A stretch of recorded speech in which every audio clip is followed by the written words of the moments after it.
Alright, I'm back with another Destiny 2 video, and this is going to be a little different. It was either this or watch me play Marvel Snap, so here we are. Yesterday, I posted on Twitter my Destiny 2 Playtime Heatmap, which you may have heard of this thing before, or may have seen it before. It's been around a really long time. It's a pretty basic website. You can just Google Destiny Heatmap, or it's the one that comes up as chrisfried.github.io. That is the basis of it, and I'll have a link in the description as well. You can sign in through your Bungie accounts, and then or like whatever it's linked through for PlayStation or Xbox or Steam or whatever, and then it will come up with your not just your playtime, which you can see here. Here's my total Destiny 2 time, which is apparently 4,300 hours. Yikes. And then that's 2,800 hours of actual activities, so not standing around, not being in orbit, not playing around through inventory, I guess. I don't know like if this is super accurate, but that sounds close to right. But the interesting thing here is the actual heat map, which shows how much you have played over time, and more specifically when you haven't played. And the reason I looked this up to begin with was I wanted to see, I've been feeling a good amount of burnout lately, and I wanted to see sort of if I was playing as much Destiny as before. And then I saw once I did this, a bunch of other people kind of were checking their own stats, whether it was like bigger content creators that used to like just play Destiny all the time, or just kind of readers. Many of them showed, I would say, more of a significant drop-off than me, but I kind of wanted to just go through my own chart here. You could organize this by the normal calendar. It takes a second to load. So this is every single month that the game has been live. This is Destiny 2. You can also switch to Destiny 1. And so you can see which months you have played a lot, which months you haven't. And then it is marked by these little things where it's like, this is when Season of the Splicer started. This is when Season of the Worthy started. Like, this is Shadowkeep, etc. So you'll kind of notice these clusters around when things launch usually. I'm going to go back to the Bungie calendar because it organizes it by season, which I think is more interesting. We'll just start at the end here. So we have 3 weeks left in this Destiny 2 season. I am at 4 days, 22 hours, which is a little more than half a day under what I did for Season of the Haunted, which was 6 hours under Season of the Risen.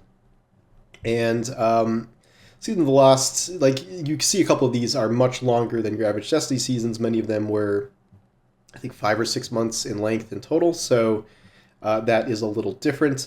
Plunder, I have dropped off at the end here, but that is not a big surprise. You can see drop-offs at the end of a lot of seasons, and mine is not, I wouldn't say it's significantly different than past seasons, really. Like, it's even better than some of these other ones. And then there is a community event the final 2 weeks of the season, allegedly, that I will show up for, at least to a certain extent, just to check it out. I don't know if I'm going to be grinding crazy hard for it or anything like that, but this is a little better for me than I thought, although I have seen a lot of other people's where this is a lot more barren. I have my own theory about what is kind of retained engagement here. I think the crafting grind really has increased my overall playtime because I am determined to get pretty much all the craftable weapons that you can get, and then take them close to max, minus raid weapons because I don't raid enough. But all the other ones, so between that and things like grinding out the transmog bounties and stuff, this has maybe retained me playing the game a little more, but also maybe contributing to burnout a little more because those grinds are not always terribly fun. So I guess we'll just go back throughout time here. This is all the way back in the Red War launch era, where obviously you're going to play that a ton around launch, but then this was before the seasonal model really existed. So it was just, you beat the initial Red War stuff, you kind of do what you got to do in the game for the first few weeks, and then there's nothing. It's just, are you going to keep coming back and raiding or whatever, which clearly I didn't do very much. And this is just before there was anything resembling an actual seasonal model. This is the first year of content where we just had 2 DLCs, and then another expansion. And as you can see, clearly the most dead time on this entire chart here is the era of Curse of Osiris, where Curse of Osiris was essentially A DLC you could beat in a couple hours, and then there was not a ton to do after that. I think there was some time gating on those Osiris weapons that were not very good. This is, I believe, still in the era of fixed rules on weapons, extremely limited perks, so just the gear grind was not there. And then there was literally nothing added to the game for months, literally months, like 4 months. There's nothing here. This is Crimson Days, which I did not even bother to show up for at all.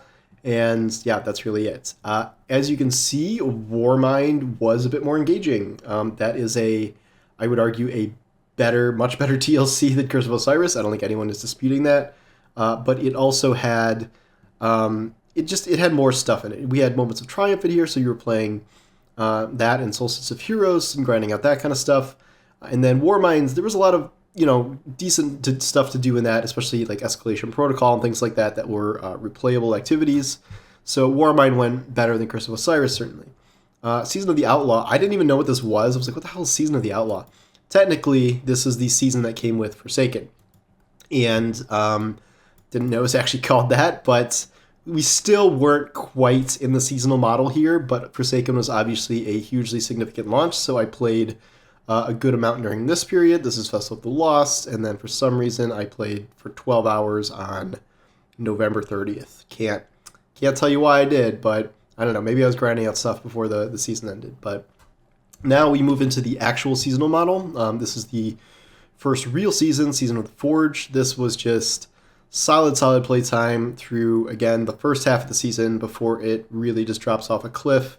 As you can see, not playing Crimson Days again.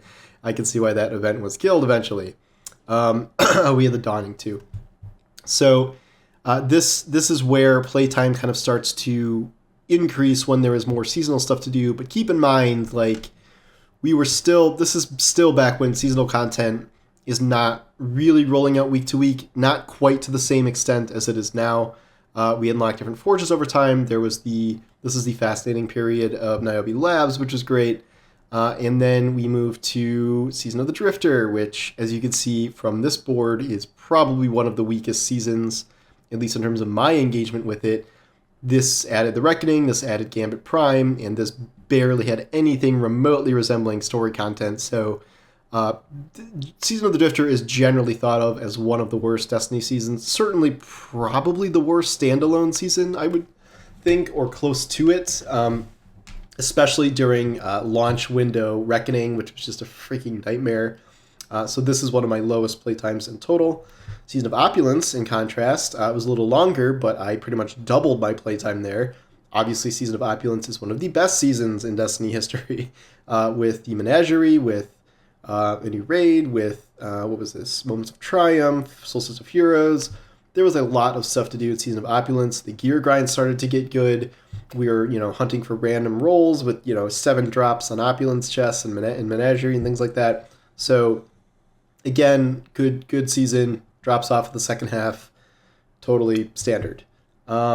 Season of the Undying. This is just the one that is attached to Shadowkeep. I played a ton of Shadowkeep around launch, but Shadowkeep is obviously not one of the strongest expansions.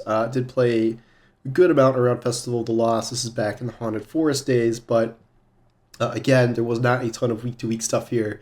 We were all building up for that final Undying Mind confrontation that was just a very slightly modified version of the normal activity.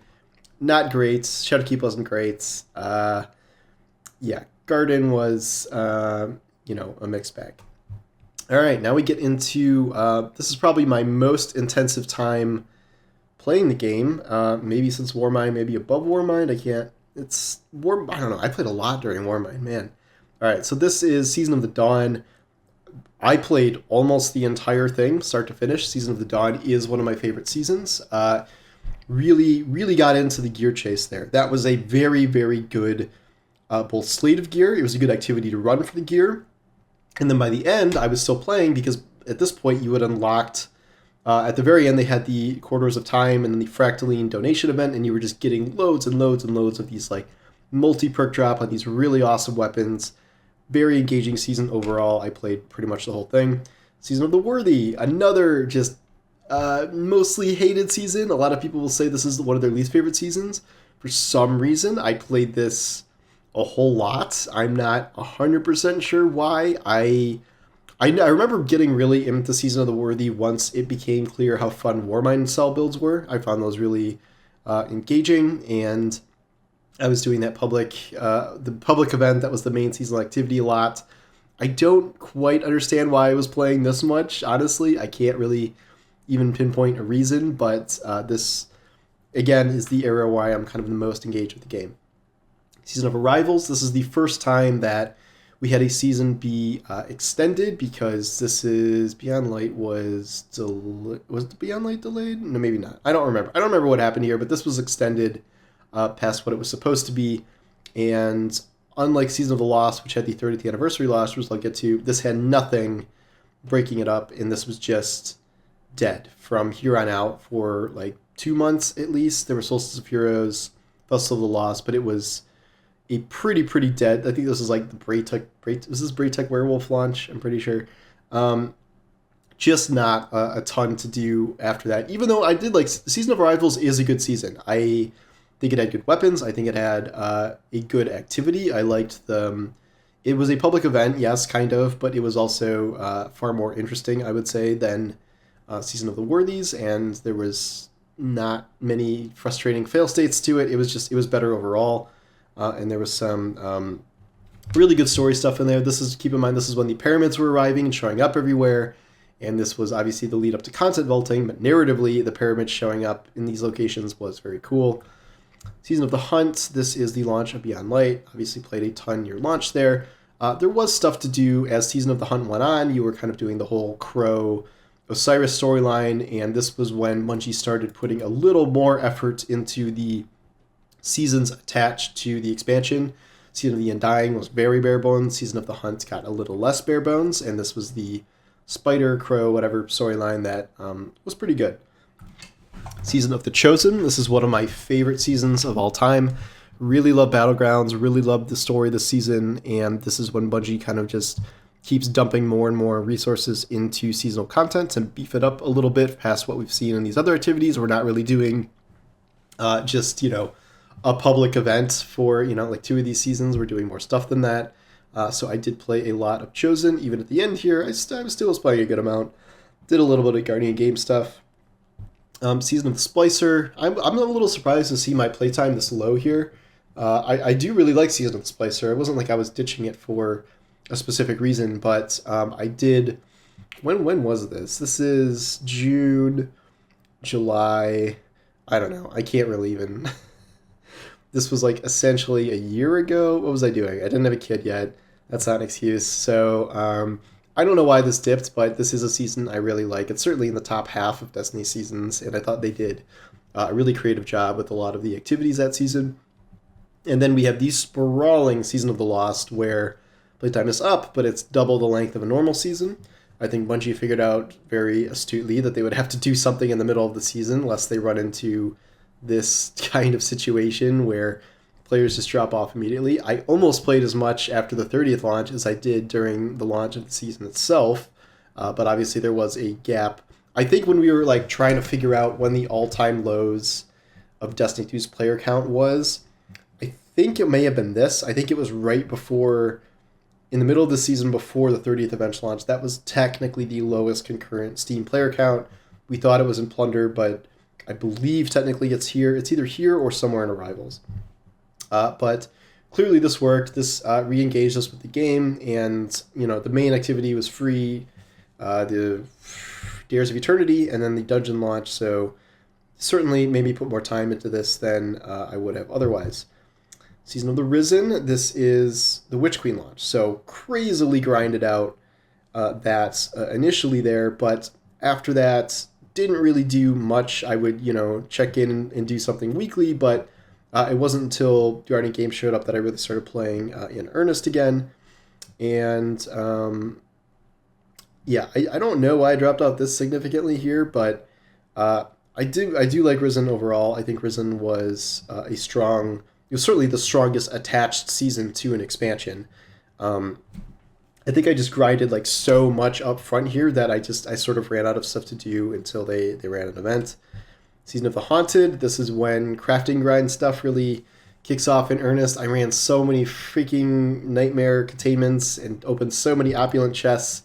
So my playtime here is decently high, even though this is not really one of my favorite seasons. I don't love the narrative here. I didn't really like Nightmare Containment because it was just so samey. I don't think Haunted Leviathan was utilized well enough. I think they spent a lot of time and effort bringing that back for relatively little gain, and it is being sunset at the end of the year, so I'm not a huge fan of that. And then Solstice is here, and that increased my playtime a bit, but not, a ton. So things start declining maybe a little bit here, and then now we're at Season of Plunder. Again, heavily front-loaded. Grind so much Catch Crash at the beginning here, and then this is all, me still playing and doing crafting grind stuff. And then Festival of Lost, that was, now we're doing things like grinding out seals for the titles of these events. So it's not just Solstice event, you're grinding out probably way more than you would otherwise just to get, Gilded Ghost Rider, which is what I was doing here. And then now we are in the doldrums time, but clearly I have had bigger gaps in the past here. Currently I'm playing just a bunch of other games, God of War, Marvel Snap, Vampire Survivors, things like that. But if there is a community event in a week, I will return to it. So for me personally, this isn't I guess this isn't an all-time low drop-off in terms of playtime, because technically we are at least back to 3-month-long seasons, so there is less of that dead time. Clearly the biggest periods of dead time are when these seasons get really extended, like Season of the Lost or Rivals, or back before there were seasons at all in Curse of Osiris or Red War, or back before seasons were maybe doled out as much as they were, or there was some kind of hard stop to a certain extent for the gear grind at the end of these. So I'm curious what everyone else's charts look like. I know I have seen a lot of people exhibit significant drop-off here, probably more than me, but I am also... One thing that's also changed is I, have increased my output of Destiny stuff, like daily articles, almost daily videos. So the more I've increased that, probably the more I have ended up playing overall, so I have stuff to talk about. So that's kind of another factor for me that everyone else doesn't really have to concern themselves with. Or if you are a streamer, a lot of people want variety streaming, and so they're not just tied down to Destiny and Destiny alone anymore. So anyway, it's just a fun thing. I was interested to revisit it after all this time, because it's been a couple years since I actually looked this up. So again, the link will be in the description, but... let me know what your results are and when your kind of biggest drop-off points were, or when your biggest, crazy grind sessions were. But all right, I'll talk to you guys later. Take care.